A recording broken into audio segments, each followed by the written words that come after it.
We just getting started, baby. Did anybody see what Mr. Wardell Steph Curry did to the Portland Trailblazers? They were nobodies. They beat the Giants. Trash. They beat the Broncos. Trash. If you ever watched Dragon Ball Z, my man's was Super Saiyan. I couldn't wear this until we actually caught a dub. And he did all of this damage in 36 minutes. Let that sink in. They beat the Eagles, trash. The Cowboys, trash. The Bengals, trash. The Jaguars, trash. Yes, ladies and gentlemen, you heard it here on Rob's 2 Cents. My good people, my good people. Hello, world. I'd like to welcome you guys back to the show that's hot with your boy, Rob Scott. This is Rob's 2 Cents, the live show, a.k.a. the finals recap.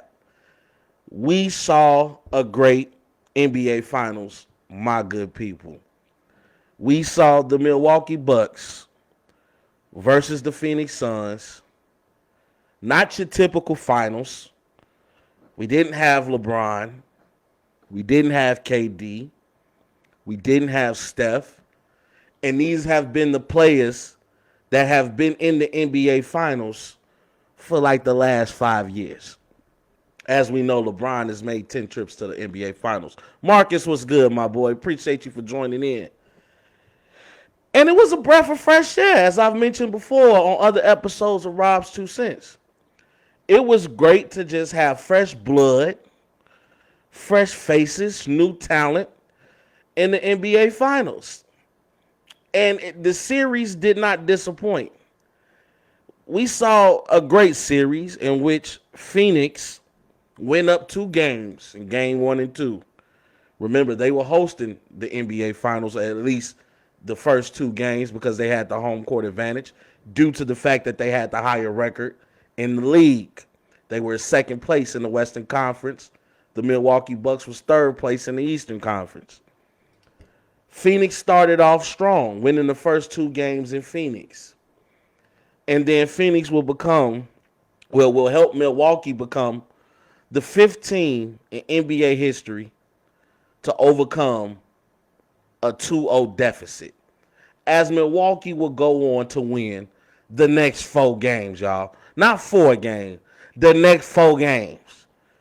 Milwaukee would dominate the rest of this series. Now, granted, besides game 3, which was a blowout win, a 20-point victory for the Milwaukee Bucks, this was a very competitive series. For the most part, games 1, games 2, games 4, 5, and 6 came down to the wire. Great basketball matchup. Talking about I sound like your preacher, you crazy. But yeah, all seriousness though, great matchup.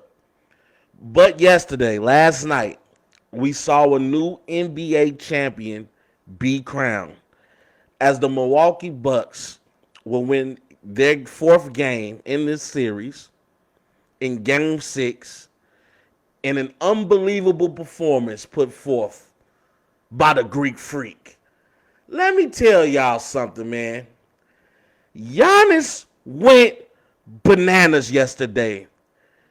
And not just bananas in the sense of an individual stat. He made NBA history.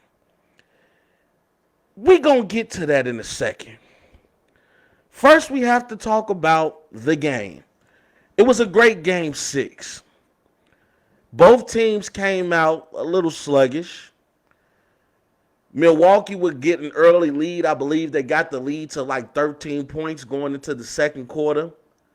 Phoenix would push back, tie the game, and then take the lead of their own. And I believe they got it up to about 7 or 8, 9 points in the second quarter.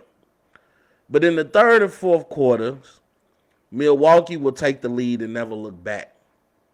If we look at what Giannis did within that game, Giannis showed his dominance from the start of the whistle. Within a minute of the game, he had already got down a chase down block on Mikal Bridges, or Michael Bridges. I apologize if I got your name wrong, brother.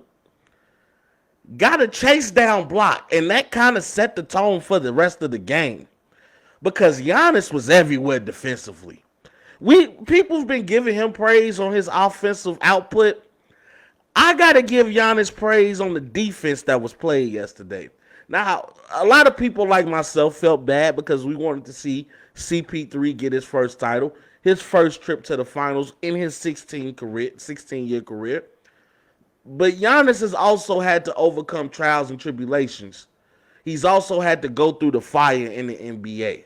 He's only been in the league for 8 years. And within those 8 years, he could not get over the barrier. Giannis could not make it to the dance. So there were a lot of storylines going on within this NBA Finals. But let me tell you guys something. Giannis made sure that his first time going to the NBA Finals, he was going to capture the ring. Because my boy Giannis went bananas. Let's talk about the box score. If we look at what the Phoenix Suns did, got to go to the handy-dandy laptop. Nobody showed up to the party but Chris Paul. He tried. CP3 tried to keep this team in the game. He would score 26 points on 11 of 19 shooting.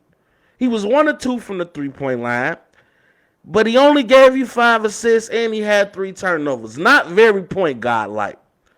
But he only had 5 assists because everybody else was petrified of the moment. DeAndre Ayton played very scary. We're talking about a guy, for the most part, if we look at DeAndre Ayton's stats, we're talking about a guy who within these NBA Finals, he's been averaging 14 points and 12 rebounds.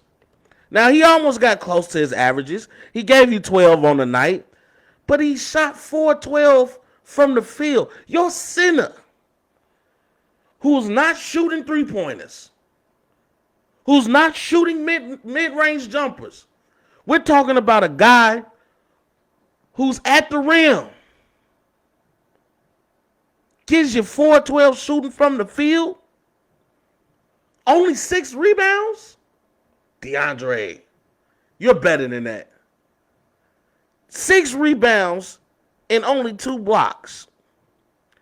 DeAndre Ayton was petrified yesterday because Giannis continued to show him that you ain't that big, bruh. You might be 7 feet, but you ain't strong like me, as Giannis would dominate the paint. Where did Devin Booker disappear to? Now, I told a lot of people,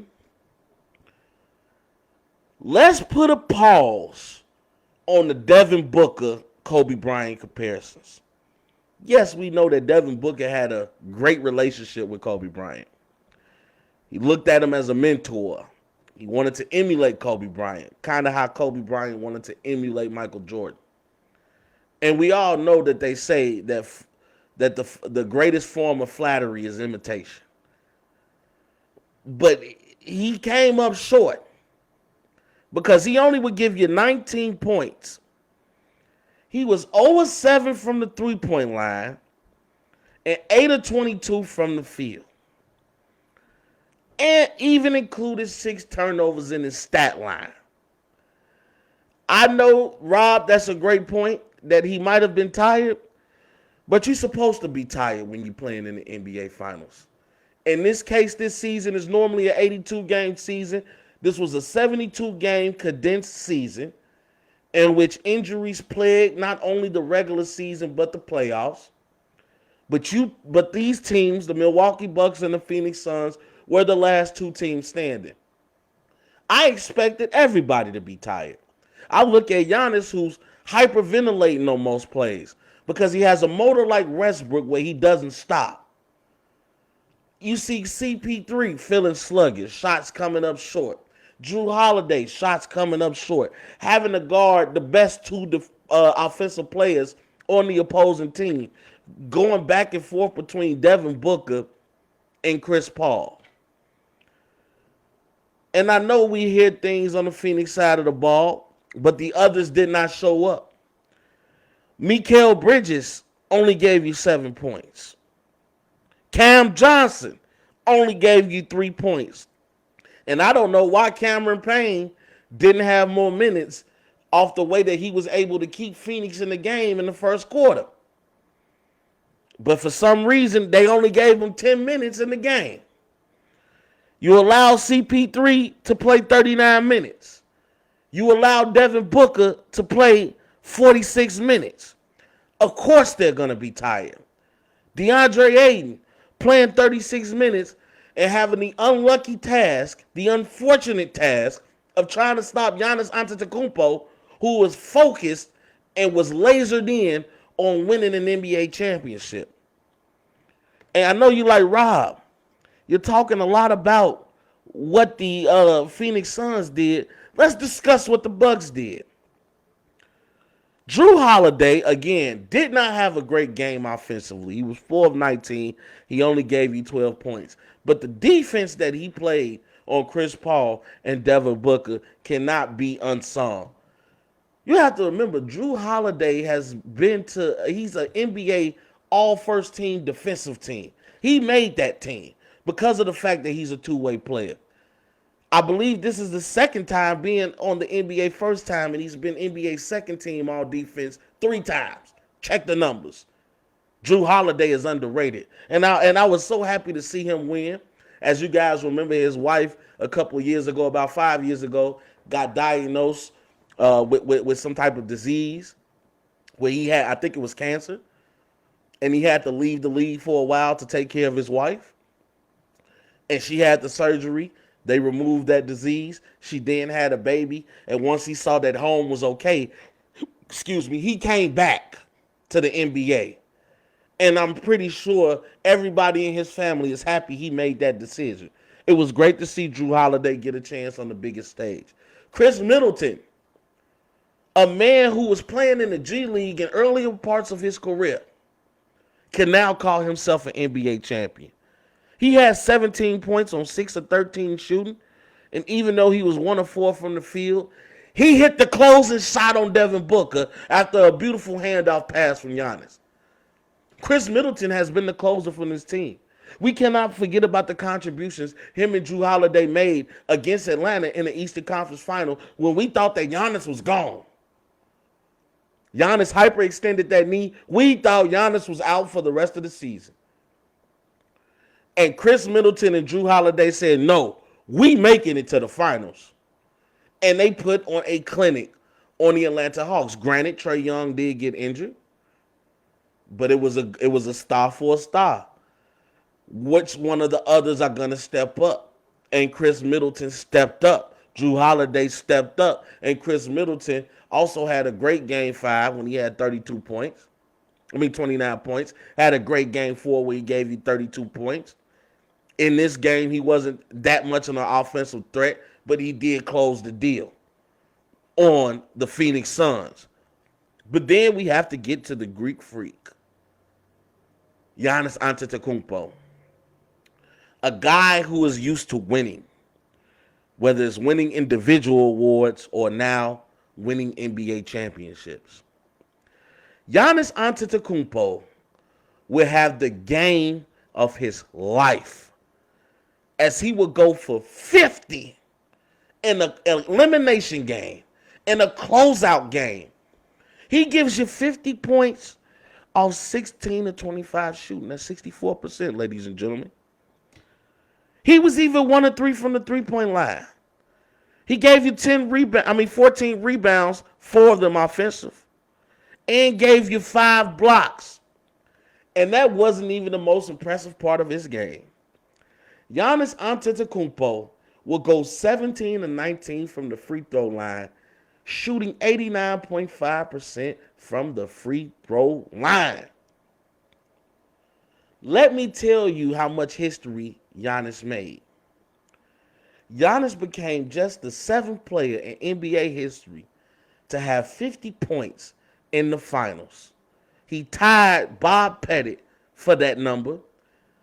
The other NBA players on that list: Elgin Baylor, Hall of Famer; Rick Barry, Hall of Famer; Jerry West, Hall of Famer and the logo; Michael Jordan, the GOAT.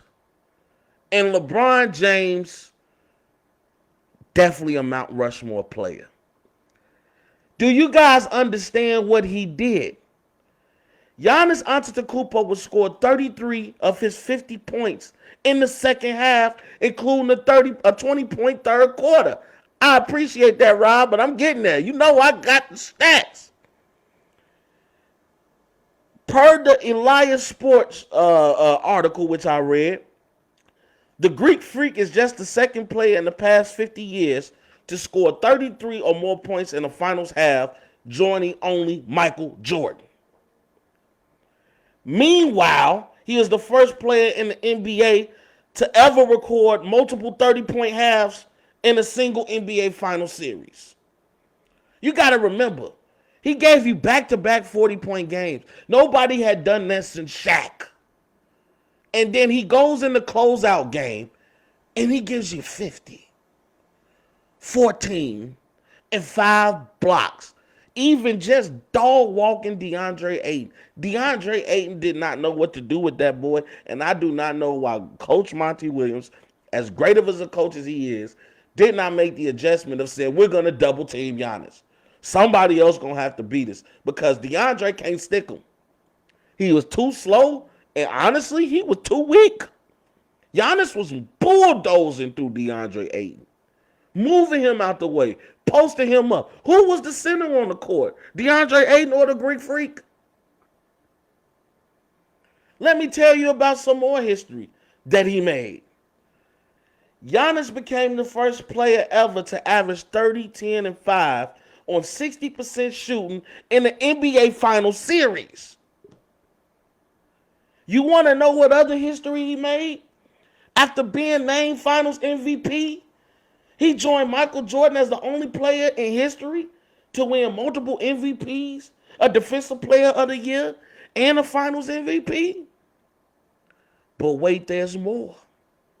If we throw in his Most Improved Player award and his All-Star Game MVP, Giannis became the first player in NBA history to win Most Improved Player of the Year, MVP of the league, Defensive Player of the Year, an All-Star Game MVP, and a Finals MVP. Giannis broke the mold last night. Giannis put his name up there with greatness last night. Giannis Antetokounmpo, a.k.a. the Greek Freak. That boy cold. And that boy a champion. Congratulations to the Milwaukee Bucks on that very great NBA run. Congratulations to the Milwaukee Bucks on being able to defy the odds, to finally make it to the dance, to make it to the big show, and to not only show up, but show out. Giannis truly earned that nickname last night, the Greek Freak, and he got freakish on that court. Everywhere. He was everywhere. Whether it was making the great pass to Drew Holiday in the corner for a big-time clutch three, whether it was delivering the handoff pass to Chris Middleton to close them out when Chris Middleton hit that jumper, where he was all over the court blocking shots from every direction, even getting goaltending calls. He didn't care. He wanted you to know that ain't going to be going on in my house. This is my house, and you got to come see me if you want to score. Oh, Giannis, boy, got me excited last night. Hey, Shay, what's up, bestie? Appreciate you for being here, and appreciate everybody for tuning in. This is the Finals recap. So now that the NBA Finals is over, now that we have an NBA champion crown, the question is, which one of these teams are likely to make it back? Well, it sure as hell ain't going to be the Phoenix Suns. I'm sorry, everybody. I love Chris Paul as much as the next person. And we're going to talk about what this means for Chris Paul's legacy in a minute. But let me tell you guys something. The Phoenix Suns are not making it back to the NBA Finals anytime soon. You have to remember, LeBron and AD are going to get healthy. They're going to possibly get a big name to come join them in the Los Angeles Lakers. You look at Golden State, you're going to have Steph and Clay back. You look at Denver, they're going to get Jamal Murray back. You look at Dallas, Luka is on the rise, and I'm pretty sure somebody is going to want to come play with Luka. And CP3, unfortunately, is going to get a year older. And I don't care what anybody says. There's one person, there's one entity in the NBA or in all of sports that you can't defeat. And that, my friends, is Father Time. And Chris Paul was looking a little older this year. I'm assuming he's going to look even more older next year. Great question, Rob. I want to say it's too early for that, brother. He asked a great question. Let me inform you guys what he asked. He asked, are the top 3 players in the league now KD, Bron, and Giannis? Or is it too early to say that yet? I think it's too early. Even though what Giannis did was legendary, we don't want to get caught up in the moment. We don't want to get caught up in the moment of crowning people and giving them the title of greatest players in the league. Because I still think you got to worry about Kawhi. You have to think about Steph Curry. You have to think about Luka. I mean, there are some people in the league that just offensively are better than Giannis. Giannis has definitely put his name as one of the best two-way players in the league. But how long can that recipe for Giannis work? See, he happened to go against the Phoenix Suns, who is a smaller team. They are small. And then they lose Dario Saric. They become even more small. Now, granted, Frank Kaminsky came in and gave him some good minutes. Coach Monty Williams he went on to say that he wished he gave Frank Kaminsky more minutes. But let's just be honest here. Giannis was able to have his way with the Phoenix Suns. Can Giannis do that against the Brooklyn Nets, who are going to be coming back healthy next year? Can he do that against Philadelphia, who's going to have a chip on their shoulder, who might be getting rid of Ben Simmons, which is going to clear more space for the big man Joel Embiid? We saw Atlanta on the rise. Trae Young is going to be healthy. I'm pretty sure that Atlanta market can bring in somebody to come play with Trae that will want to play with Trae and those boys down there in the ATL. We saw the Knicks on the rise. Even though Julius Randle did not show up in the playoffs, he's going to be licking his chops to get another go at it. Right now, it's going to be tough even for Milwaukee to get back to the league. Now, to the finals. Now, if Giannis is able to get back to the NBA finals next year, whether he wins or loses, then I'll be ready to say he's a top 3 player. But I still don't think Giannis is better than Kawhi. And I can say that without a doubt. Kawhi Leonard is a dog. And Kawhi Leonard, wherever he goes, they win. I mean, unfortunately, they got, with the down 0, had Denver beat 3-0 in the bubble, let them come back. That was horrible. But actually, the Clippers, especially once Los Angeles Lakers were eliminated, looked like the team to beat in the NBA playoffs. And then Kawhi goes down with the leg injury. So I'm pretty sure he's going to be wanting to come back and exact a little revenge for the LA Clippers if he stays with the Los Angeles Clippers. That's the question.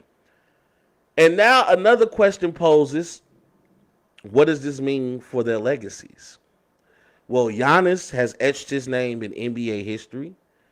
He's etched his name on the record books.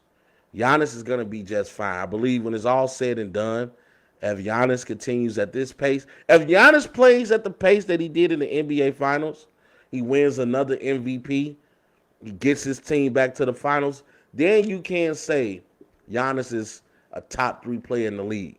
He's not better than KD. He's not better than LeBron. He's not better than Kawhi. So, but Giannis has definitely put his name in the conversation. As far as Chris Paul, sad to say, I don't think when he retires, he'll be in that upper echelon of point guards. Now, I love CP3 as much as the next. And I know injuries have plagued him in the past in previous playoff experiences. But there's no excuse here, CP3. You didn't show up, man.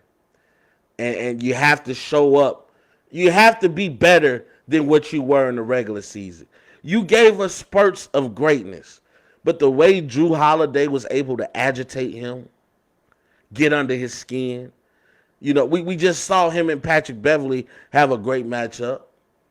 And then he came out here to another irritant like Drew Holiday. And granted, CP3 got his numbers.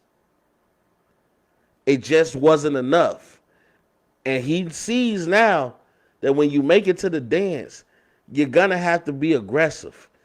He's going to have to step up as a better leader for his teams and say, hey, Devin Booker, I need you to be the same Devin Booker that gave him 40. Devin Booker scored 40 points in back-to-back games, and they lost.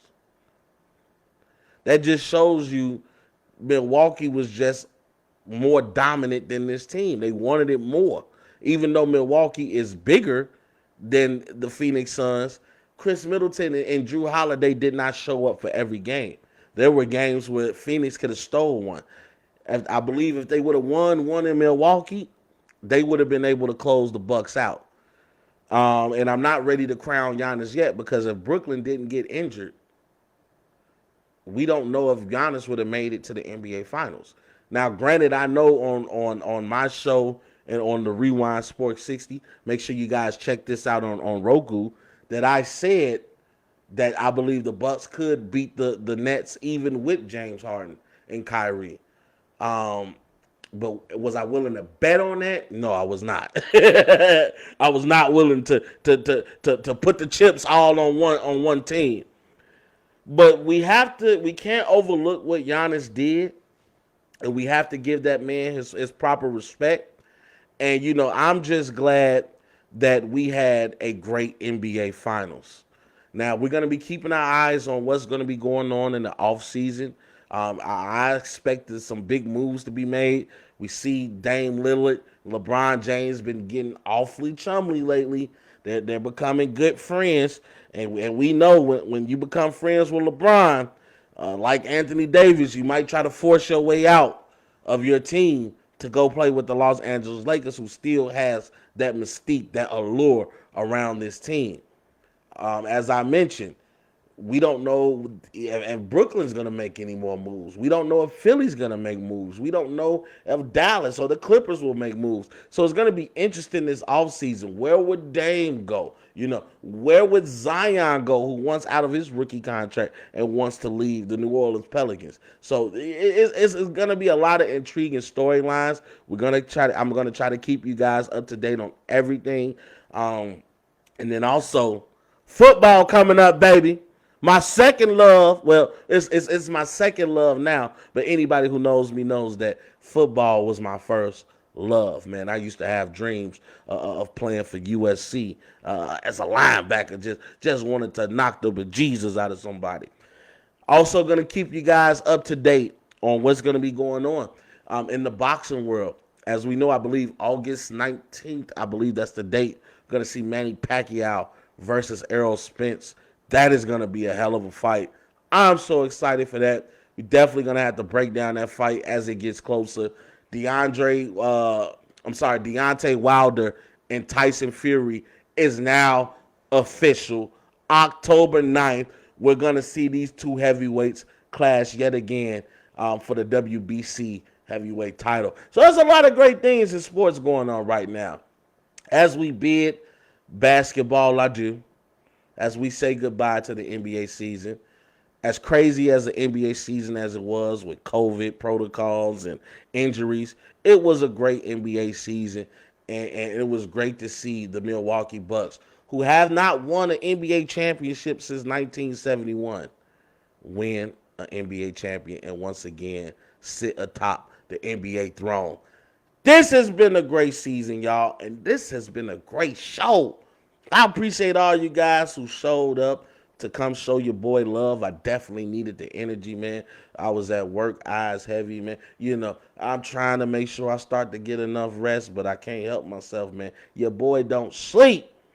I'm always trying to work, always thinking of a master plan. But I love you guys, man. Make sure you guys continue to support Rob's 2 Cents. I might take a break for just a couple of weeks, just as we let these storylines build up so we can have more to talk about. But definitely, I'm not going anywhere. Rob's 2 Cents is here to stay. Make sure you check your boy out as I, give my weekly NBA analysis on the Rewind Sports 60, which you can see either on WCPT 820 AM Facebook page, or you can see on the Rewind Sports 60 Roku channel. Also, that's where you can see Rob's 2 cents as well. Also, remember, I'm on YouTube, Spotify, iTunes. I'm here on Facebook. I'm on TikTok. I'm on Twitter. I'm on Instagram. I'm everywhere, y'all. Hope you guys continue to tune in, man. I got nothing but love for you guys. Hope you guys have a great rest of the week. And remember, man, Rob told you to always be great. And you guys already know the slogan, baby. We gone. There's a bigger fight going on. There's a much bigger agenda than the streets. And I know sometimes it's hard to see that far in front of us, but we have to look past the illusions, look past the delusions of grandeur, and look at the bigger picture. We need to become better versions of ourselves each and every day. Fight for what you believe in. Because if you stand for nothing, you'll fall for anything. We just getting started, baby. You guys know the slogan now. Hope you all have a great evening. And we go.